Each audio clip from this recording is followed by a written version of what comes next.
En las conquistas de Atila del año 450 después de Cristo se basa nuestro juego. Atila hizo 3 incursiones y traspasando esas incursiones a un mapa de ciudades, que sería este, pues se ha recreado el proceso histórico a partir de un juego. El juego básicamente, las mecánicas se basan en el movimiento del caballo de ajedrez, y a partir de un mapa, que serían las ciudades que hemos visto en el mapa, pues podemos ir haciendo saltos y ir conquistando las casillas, teniendo en cuenta de que una vez pasamos por una casilla, esa casilla se destruye y ya no podemos volver a pasar. La idea es conquistar las banderitas amarillas y finalmente la banderilla azul a partir de los saltos. Como veis, una vez saltamos, la casilla se destruye y cuando interactuamos con una banderita, o sea, con un objetivo, pues se resuelve una batalla a partir de unos valores de azar, por un lado, y de una selección por el jugador, por otro. Se resuelve la batalla que nos afectan a los recursos que tenemos en el juego. Básicamente la idea es ir pasando mapas. Podemos cambiar nuestro oro por nuestras tropas para garantizar los recursos de las tropas, ya que si nos quedamos sin, pues el juego se termina y tenemos que volver a empezar.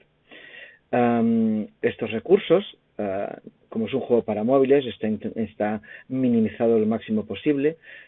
Para no tener en cuenta los números en grande, pues hay el botón azul nos informa de los recursos. Si llega a un valor mínimo, pues nos avisa, y así podemos ir avanzando por todas las etapas del juego.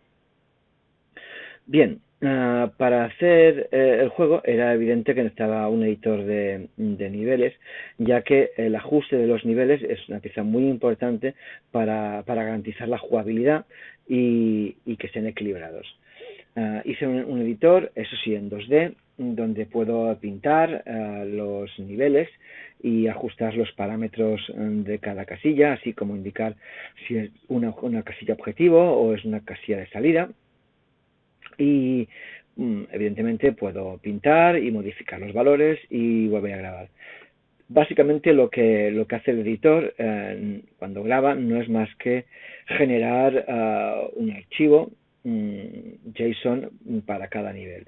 Como podéis ver, hemos ido recreando los niveles y para que veáis, pues lo que se tienen son en este caso 5 ficheros que luego serán pasados a la carpeta Resources para que los podamos utilizar dentro del juego como un elemento independiente.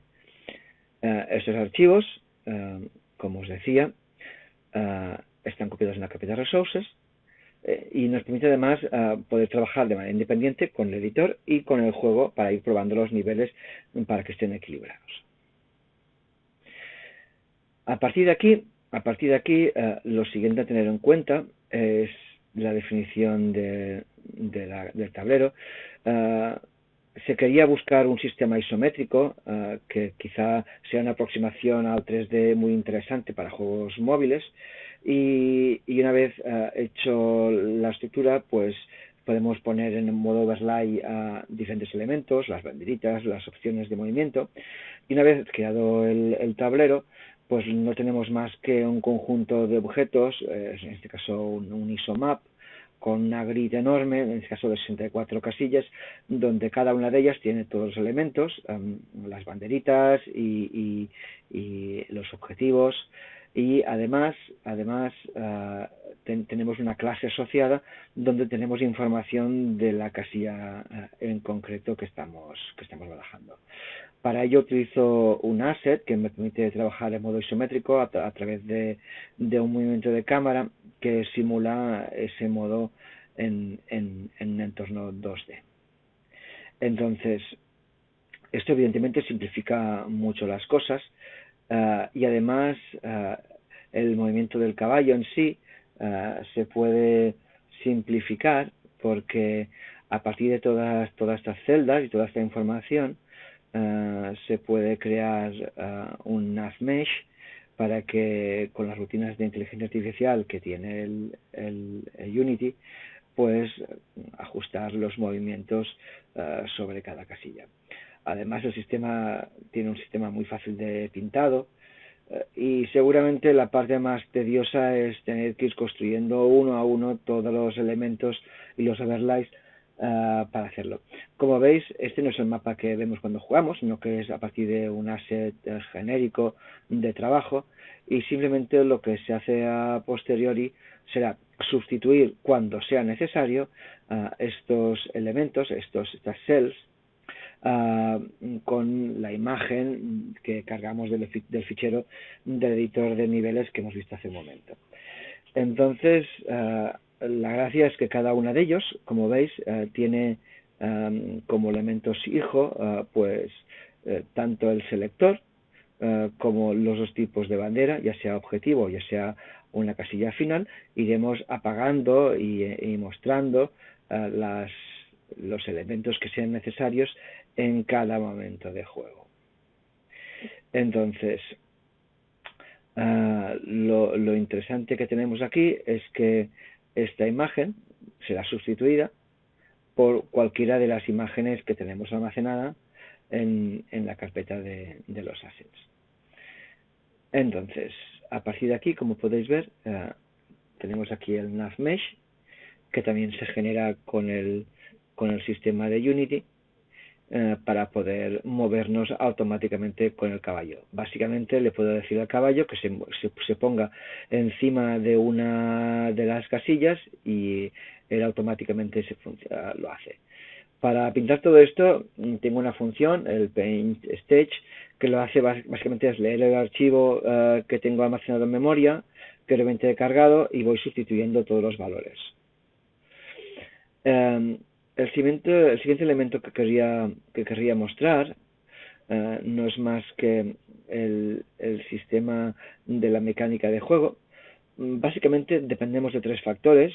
Por un lado tenemos los recursos, son estas redondas azules con un número dentro, que donde él calcula el coste que tendrá para la tropa actual hacer n movimientos, con lo cual es una aproximación a los movimientos disponibles, y hay que estar pendiente de ello.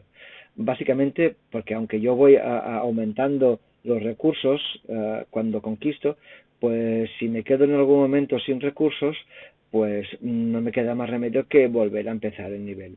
Como veis, cada vez que avanzo, pues llega un momento de que me quedo sin recursos y pierdo. Para gestionar el movimiento, lo que hago es controlar el Get Button Down, y a través de un Writecast lo que hago es, en caso de que pueda mover, me muevo. Hay que tener en cuenta de que si me estoy moviendo, o estoy en medio de un evento, no podré moverme, pero en caso de que sí, ejecutaré la función Move Horse, teniendo en cuenta el origen y el final, y lo que hará será moverse por la pantalla. El move, sencillamente lo que hace es mirar que no me esté moviendo en la misma posición donde quiero ir, y en caso de que sea posible, pues lo que se le hace hacer el movimiento, y con varias subrutinas ir calculando los siguientes posibles movimientos, destruir la casilla de origen, esperarme a que se haya movido, y todo este sistema que nos permite de que, aunque pueden haber clics sobre la pantalla de manera asíncrona, pues tengamos controlado siempre en todo momento. En caso de que sea una ciudad o un ejército o un objetivo, pues ejecutaremos los eventos que sean necesarios y mostraremos el resultado del movimiento por pantalla. Básicamente lo que es ese cuadrado que hemos visto antes, con los recursos que obtenemos por el hecho de haber conquistado una casilla, y en caso de que se active un evento, pues nos muestra esta pantalla que podemos ver. En caso de que haya una batalla, pues entraremos en la secuencia de batalla, el evento de la batalla, que básicamente lo que nos hace es, a partir de valores tipo piedra, papel, tijera, escogiendo el tipo de ataque que quiero hacer, y el romano escogerá el tipo de defensa. Puedo multiplicar o disminuir el valor del defensor, y a partir de ahí básicamente el ordenador actuará en consecuencia en función de los recursos que nos queden. Básicamente afectará tenemos como variables el tipo de casilla donde vamos, encontraremos más o menos resistencia, hay el factor de azar de la tirada de dados, y hay el factor de suerte en función de el piedra, papel, tijera, que está formado por la orden de batalla. Conjuntando esos tres elementos, básicamente obtendremos un resultado u otro que se verá reflejado en la ganancia o pérdida de recursos en el juego. Esto evidentemente afecta a nuestro ejército, que se irá moviendo por las pantallas, básicamente utilizando, como ya había dicho, el movimiento del caballo de ajedrez. Tenemos esas 8 posibilidades, y en cada movimiento tenemos que ir comprobando de que ese movimiento es posible. Y evidentemente teniendo en cuenta de que otro elemento importante también es el comercio. O sea, yo puedo cambiar parte del oro que he ganado en mi avance y por elementos que me falten, con lo cual básicamente tenemos todos los elementos. Tenemos el movimiento, tenemos las batallas, tenemos los recursos que voy obteniendo cuando me muevo, y por otro lado tengo el comercio, que puedo utilizar como elemento estratégico para balancear y a favorecer mi estrategia para ir conquistando las diferentes etapas del juego. También hay un tema de monetización, ya sea cambiando parte de mis puntos por oro, o ya sea viendo un anuncio. Y básicamente, para que nos quede claro a modo de review, todo se basa en 3 clases. En Game Manager llama al Move Player o al Game Seller en función de lo que necesite, para gestionar todo el proceso básico del juego. Bueno, eso ha sido todo. Espero que hayan encontrado esto interesante, y espero que disfruten el juego. Muchas gracias.